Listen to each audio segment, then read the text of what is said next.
الرحمن الرحیم۔ حضور نبی اکرم صلی اللہ علیہ وآلہ وسلم کی احادیث طیبہ کے اس درس میں ہم آقا کریم علیہ الصلوۃ والسلام کے شمائل مبارکہ یعنی عادات مبارکہ کے حوالے سے گفتگو کر رہے ہیں۔ آج ہم جن شمائل کا ذکر کریں گے ان میں سے پہلا ہے رفتار مبارک، یعنی آقا کریم علیہ الصلوۃ والسلام کے چلنے کا انداز کیسا تھا۔ آپ اللہ کے نبی تھے اور آپ کا اٹھنا بیٹھنا چلنا پھرنا سونا جاگنا، آپ کے ہر عمل سے نبوت کا وقار نظر آتا تھا،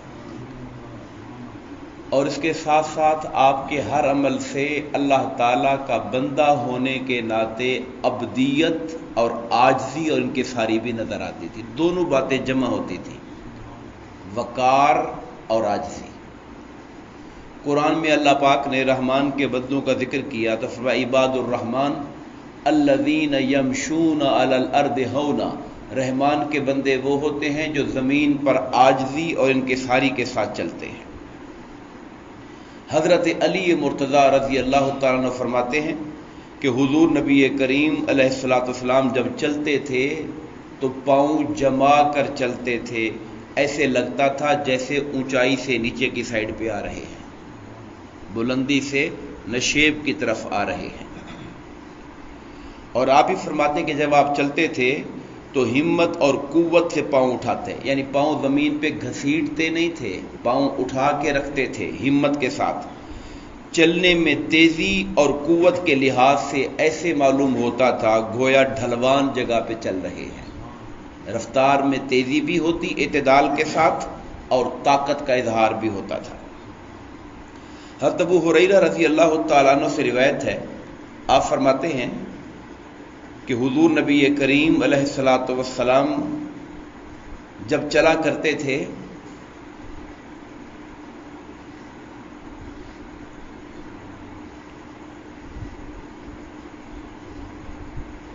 ان کا یہ مسائل ہے کہ اوپر نیچے ہو جاتے ہیں۔ تب ہریرہ رضی اللہ تعالیٰ عنہ یہ فرماتے ہیں کہ حضور نبی کریم علیہ الصلوۃ والسلام سے زیادہ تیز رفتار ہم نے کوئی نہیں دیکھا۔ یعنی یہ بھی آپ کی ایک معجزانہ شان تھی کہ آپ ایک تو تیزی میں بندہ ایسا چلے کہ چلتے ہوئے بے وقار سا لگے، ہاتھ ادھر جا رہے ہیں اور باڈی ادھر جا رہی ہے، ایسا نہیں ہوتا تھا۔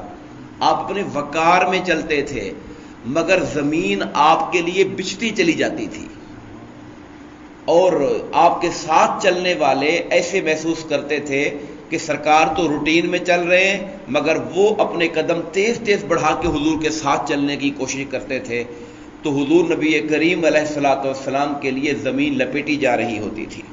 تو آپ کہتے ہیں ہم لوگ آپ کے ساتھ ہم قدم ہونے میں مشقت محسوس کرتے تھے، جبکہ حضور نبی کریم علیہ الصلوۃ والسلام معمول کی رفتار چل رہے ہوتے تھے۔ آپ کی اپنی معمول کی سپیڈ ہوتی تھی مگر وہ معمول کی سپیڈ بھی ہمارے لیے ایسی ہوتی تھی کہ ہم اچھی خاصی محنت کر کے ساتھ دوڑتے تھے چلتے تھے۔ پھر آقا نامدار علیہ الصلوۃ والسلام کا جو انداز نشست و برخاست ہے، اٹھنے اور بیٹھنے کا انداز، اس حوالے سے بھی اب آپ دیکھیے کہ صحابہ کرام کو حضور نبی کریم علیہ الصلوۃ والسلام سے کتنی الفت تھی کہ آقا کے ایک ایک انداز کو لکھا اور نوٹ کیا انہوں نے، اور آگے بیان کیا صحابہ کو، آنے والی نسلوں کو بیان کیا کہ سرکار ایسے بیٹھتے تھے اور سرکار کے بیٹھنے کا طریقہ یہ تھا۔ حضرت خارجہ بن زید روایت کرتے ہیں کہ مجلس میں حضور نبی کریم علیہ الصلوۃ والسلام تمام لوگوں سے زیادہ باوقار ہوتے تھے، اور حضور نبی کریم علیہ الصلوۃ والسلام اطراف سے یعنی منہ ناک اور کان وغیرہ سے کوئی چیز ظاہر نہیں فرماتے تھے۔ یعنی محفل میں ایسا نہیں ہوتا تھا کہ آپ کان میں ہاتھ مار رہے ہوں یا آپ ناک کو یوں کر رہے ہوں، ایسا سرکار دو عالم سے محفل میں کبھی نہیں دیکھا جاتا تھا۔ اور پھر جب آپ مجلس میں تشریف فرما ہوتے تو بہت سے طریقے تھے آپ کے بیٹھنے کے، مگر یہ جو راوی ابو سعید خدری رضی اللہ تعالیٰ عنہ یہ کہتے ہیں تو دونوں گھٹنے کھڑے کر کے انہیں ملاتے ہوئے ان کے گرد ہلکا سا بنا کے بیٹھ جاتے۔ میں نے آپ کو پچھلی دفعہ بتایا تھا کہ دونوں اپنے گھٹنوں کو کھڑا کر لیتے اور اس انداز سے بھی سرکار دو عالم بیٹھا کرتے تھے، اور کبھی اتحیات کی شکل میں، کبھی چار زانو، یہ سارے طریقے حضور نبی کریم علیہ الصلوۃ والسلام کی اداؤں کے اندر شامل ہے۔ اور کبھی ایسا بھی ہوتا تھا کہ تاجدار کائنات صلی اللہ علیہ وسلم تکیے کا سہارا لے کر بیٹھتے تھے، یہ بھی ثابت ہے۔ حضرت جابر بن سمرہ کہتے ہیں کہ میں نے سرکار کو دیکھا کہ آپ ایک تکیے پر ٹیک لگائے ہوئے تھے جو بائیں جانب رکھا ہوا تھا، تکیہ پیچھے نہیں تھا، تکیہ آپ کی بائیں سائڈ پہ رکھا ہوا تھا اور اس کے اوپر اپنے ہاتھ بھی رکھا ہوا تھا اور اس پر ٹیک بھی لگائی ہوئی تھی۔ تیسری چیز جس کا ہم ذکر کریں گے وہ عمومی زندگی کے آداب میں سے ایک بڑا اہم چیز ہے، انسانی فطرت اور عادات کے اندر شامل ہے چھینک کا آنا، جمائی کا آنا۔ یہ انسانی ایک جو جبلت ہے اس کا تقاضا ہے۔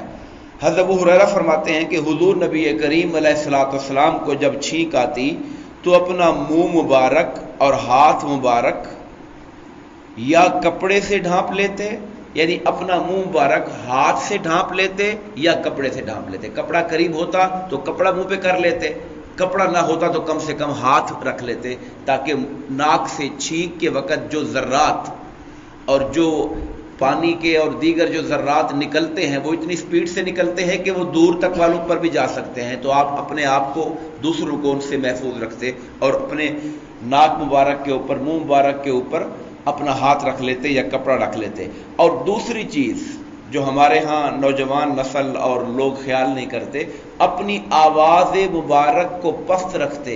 یہ نہیں کہ چھینک آئی ہے تو اونچی آواز سے آواز نکلے اس کی، نہیں، کوشش کرتے کہ اس کی آواز کو ہلکا رکھا جائے، پست کرنے کی کوشش کرتے۔ پھر آپ فرماتے ہیں، حضرت عبداللہ بن جعفر روایت کرتے ہیں جب نبی اکرم صلی اللہ علیہ وسلم کو چھینک آتی تو آپ اللہ کی حمد بیان فرماتے، الحمدللہ۔ چھینک آنے پر الحمدللہ کہنا میرے آقا کی سنت دائمی ہے۔ ایسا نہیں ہوتا تھا کہ آپ چھینک آئے اور الحمدللہ نہ کہیں، اور آپ جب الحمدللہ کہتے تو آپ سے کہا جاتا یرحمک اللہ۔ صحابہ کرام آواز دیتے اللہ تعالیٰ آپ پر اپنی رحمت نازل فرمائے، یرحمک اللہ۔ اور سرکار جواب دیتے تھے یہدیکم اللہ ویصلح بالکم، اللہ تمہیں ہدایت پہ رکھے اور تمہارے حالات اور اچھے کر دے۔ یہدیکم اللہ ویصلح بالکم، چھینکنے والا الحمدللہ کہے، سننے والا یرحمک اللہ کہے، اور یرحمک اللہ جب سننے والا کہے گا تو پھر چھینکنے والا کہے گا یہدیکم اللہ ویصلح بالکم۔ یہ آداب ہیں چھینک کے حوالے سے۔ اور پھر یہ بھی حدیث پاک میں آیا کہ حضور نبی کریم علیہ الصلوۃ والسلام خاص طور پر مسجد میں زور سے چھینکنے کو ناپسند کرتے تھے۔ مسجد میں کوئی اگر چھینک کی زور سے آواز لگاتا تو آپ کے چہرے پر ناپسندگی کا اظہار آتا، پسند نہیں کرتے تھے، کیونکہ مسجد کا ایک اور وقار ہے جہاں پر ویسے بھی اونچی آواز سے بولنا پسند نہیں کیا جاتا، تو چھینکنے کو اور دوسری چیزوں کو پسند نہیں ہے۔ اور پھر یہ بھی حدیث پاک کے اندر آتا ہے، ابو ہریرہ رضی اللہ تعالیٰ روایت فرماتے ہیں کہ آقا نے فرمایا بے شک اللہ چھینک کو پسند کرتا ہے، یعنی چھینک کوئی بری بات نہیں ہے، صرف چھینکنے کے ادب کا خیال کرنا ہے کہ ذرات دوسروں پہ نہ جائیں، آواز پست رہے۔ اصولاً چھینک صحت کی نشانی ہے، چھینک کو اللہ پسند کرتا ہے، اور اللہ جمائی کو ناپسند کرتا ہے۔ یہ جمائی جو ہوتی ہے، منہ کھول کے جمائی جو لیتے ہیں، وہ ناپسندیدہ ہے اور چھینک پسندیدہ ہے۔ جب تم میں سے کسی کو چھینک آئے چونکہ اللہ کو پسند ہے اور اچھی علامت ہے تو الحمدللہ کہے، اور سننے والے پر لازم ہے کہ یرحمک اللہ کہے۔ اور جب تم میں سے کسی کو جمائی آئے تو کوشش کرے کہ اسے روکے۔ جمائی میں کیا ہوتا ہے، انسان اپنا منہ کھول لیتا ہے اور اس کی شکل ایک عجیب سی بن جاتی ہے۔ کبھی انسان شیشے میں دیکھے جمائی لیتے ہوئے تو اس کی شکل روٹین کی شکل نہیں ہوگی، بدلی ہوئی شکل ہوگی، تو کہ اس کو روکنے کی کوشش کرے اور ہا نہ کرے، یعنی آواز نہ نکالے اپنی جمائی کے ساتھ، کیونکہ یہ شیطان کی طرف سے ہوتی ہے جس پر شیطان خوش ہوتا ہے۔ دعا فرمائیے اللہ تبارک و تعالی آقا کریم علیہ الصلوۃ والسلام کی عادات مبارکہ کو پڑھنے، سمجھنے اور زندگی اس کے مطابق عمل کرتے ہوئے گزارنے کی توفیق عطا فرمائے۔ آمین۔ وما علینا الا البلاغ المبین۔